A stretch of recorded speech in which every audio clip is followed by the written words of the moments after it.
Kalau kalian tetap pengen sholat, bisa apa setan? Kalian di sliding gitu di tempat wudhu, dicubit ginjalnya, disuntrungin waktu lagi ruku, enggak. Tidak ada kekuasaan bagiku terhadapku, melainkan sekedar aku menyeru kamu, menyeru doang. Jangan sholat, ayo pacaran. Lalu kamu mematuhi seruanku, kamu yang nurut.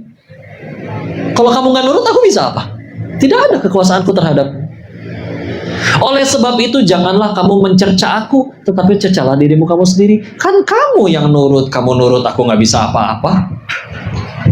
Nurut, ya udah salah sendiri. Aku tidak dapat menolongmu, dan kamu pun tidak dapat menolongku. Di hari itu nggak bisa. Meskipun dijanjikan, wah nanti akan apapun janji syaitan ya, buat kita kaya, buat kita masuk surga atau apapun itu. Aku tidak dapat menolongku, kamu pun tidak dapat menolongku. Sesungguhnya aku tidak membenarkan perbuatanmu menyekutukan aku dengan Allah sejak dahulu. Ibarat kita udah ngaco nih, misalkan hidup gara-gara syaitan, kedukun segala macam, dan begitu nyampe nanti di hari kiamat kita masuk neraka, dia berkata, aku nggak pernah bilang perbuatan kamu nyekutuin Allah dengan aku itu benar. Salah kok itu, nggak pernah bilang ini kebetulan, ini adalah kebenaran. Ditutup dengan kalimat, sungguh orang yang zolim akan mendapat siksaan yang pedih. Kamu zolim tuh nurut sama aku, nggak nurut sama Allah, suwe, bakalan disiksa. Kurang nyebelin apalagi itu setan. Ya, dia akan berkata seperti itu. Mau ngomong apa kita? Aku kan zolimnya ngikutin dia. Udah dibilang, aku cuma bisa menyeru, dan aku tidak punya kuasa apa-apa terhadapmu. Aku cuma menyeru, kamu nurut. Udah. Kapan aku pernah bilang ini perbuatan benar? Nggak pernah kan? Kurang ajar ya. Itu sih kurang ajar sih. Nah, untuk bilang. Ya. Maka yuk jaga keimanan.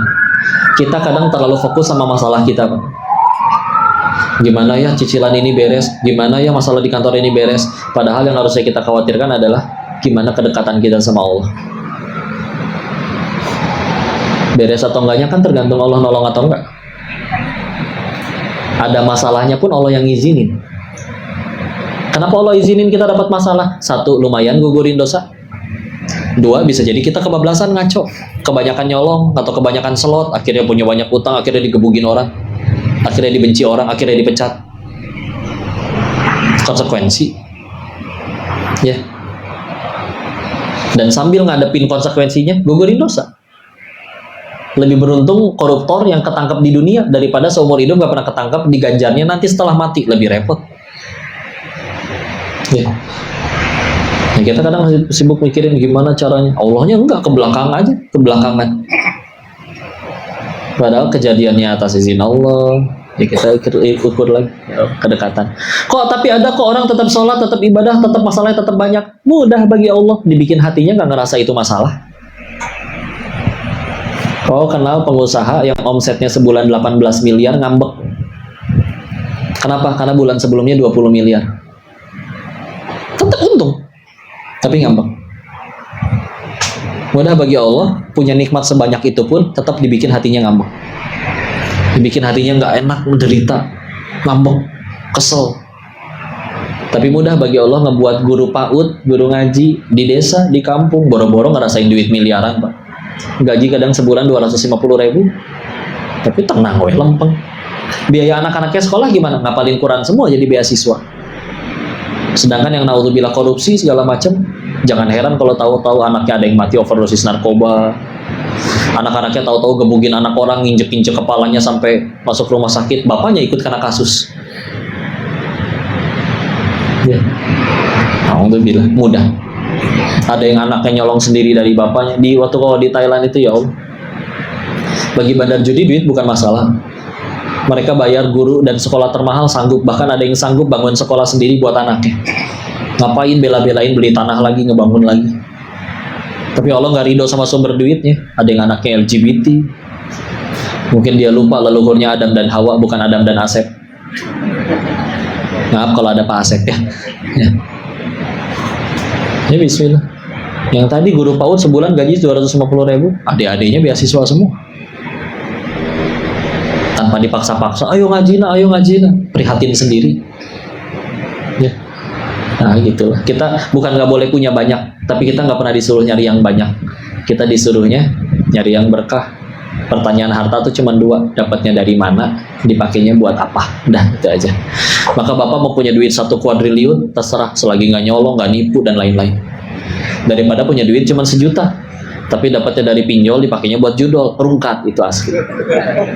Udah mah sedikit, dihisapnya repot lagi. Jadi dosa kiri kanan. Mendingan banyak tapi halal, berkah kiri kanan. Ya. Iya, hisapnya lebih lama, tapi kan hisap tuh selagi pertanyaan 2 tadi lolos, iya lama. Tapi masih kemungkinan lolos selagi tadi dapatnya dari kebaikan, dipakainya untuk kebaikan. Pengen viral, mangga. Tapi meninggal nggak ditanya followersnya berapa, tapi ditanya kamu ngajarin apa ke followers kamu. Pintu surga 8, betul. Tapi pintu surga bagi yang centang biru tidak ada. Mana centang birunya beli? Orang juga bisa nilai follower 100.000, yang komen 2, julid. Nggak usah beli. Ya, bismillah. Ditanyanya, popularitas itu cuma alat buat ngenalin Allah, bukan untuk ngenalin diri sendiri. Ya, gitu aja. Ya, maka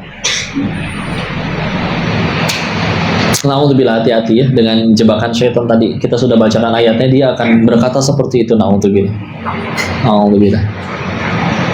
Jadi udah jangan ya, dijaga, balikan kepada Allah. Jadi bertauhid itu nggak cuman berkeyakinan bahwa oh Tuhan teh satu, ya Allah doang. Nggak termasuk gitu.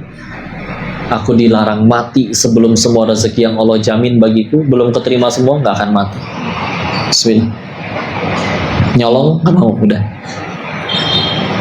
Jelas-jelas di luar sana yang maksiat banyak kok. Di luar sana ada nggak yang detik ini juga lagi maksiat? Ada. Dapat rezeki nggak mereka? Dapat dari siapa? Nggak nurut sama Allah aja dapat rezeki. Masa kita udah nurut sama Allah, nggak mau korupsi, nggak mau nyolong, nggak mau lain-lain, Allah malah jadi pelit gitu ke kita? Nggak masuk logika, nggak masuk akal. Ya, nggak habis fikri di luar Naila. Ya gitu ya. Ya di luar Nurul juga boleh. Ya. Tenang aja. Ya. Itu panas nggak di situ? Kalau panas geser aja. Kau teringat riwayat dulu Imam Ahmad bin Hambal punya murid, udah mulai mengajar. Terus beliau mengajarnya di bawah pohon, jemaahnya ada yang nggak kebagian di bawah pohon kepanasan. Imam Ahmad jam 3 malam mendatangi rumah muridnya. Siapa ini? Aku Ibnu Hambal. Tawadunya beliau ya, aku nggak nyebut nih saya guru kamu, nggak. Ternyata pengen nasihatin gitu, kalau kamu mengajar, semuanya kamunya adem, semuanya juga harus adem. Kalau kepanasan, kamunya juga ikut kepanasan. Apa saya pindah ke situ aja? Ya. Jadi silakan yang ngerasa kepanasan geser ya. Kepanasannya kan bukan karena saya bacain ayat Quran kan, bukan.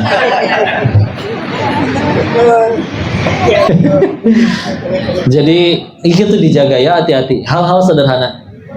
Indonesia tuh masih gitu soalnya. Oh ini sedikit satu studi kasus sebelum nanti ngobrol-ngobrol tanya jawab ya.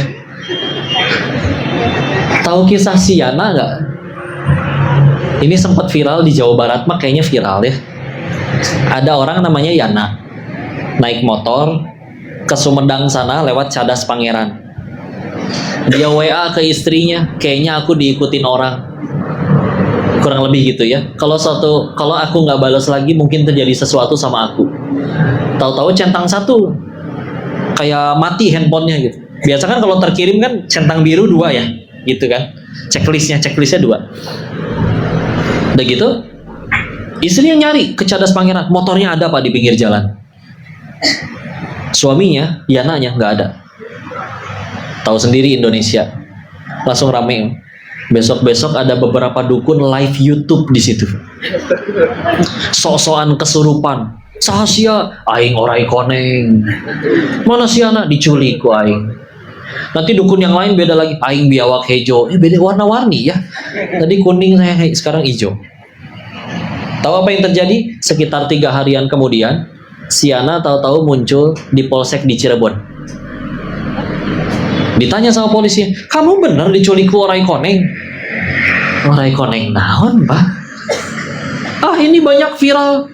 Enggak. Terus kamu selama ini kemana 3 hari? Punten, Pak, saya banyak utang. Jadi dikejar-kejar, jadi kabur. Sekarang ongkosnya habis, pengen minta ongkos buat pulang lagi. Terus yang diculik Orai Koneng? Orai Koneng naon, Pak? Saya kabur dari utang. Ah, dukun se-Jawa Barat kena prank ya, Pak. Asli. Cuman ya gitu ya uniknya Indonesia. Kayak masih ada yang nontonin itu dukun-dukunnya. Hati-hati akidah. Ih.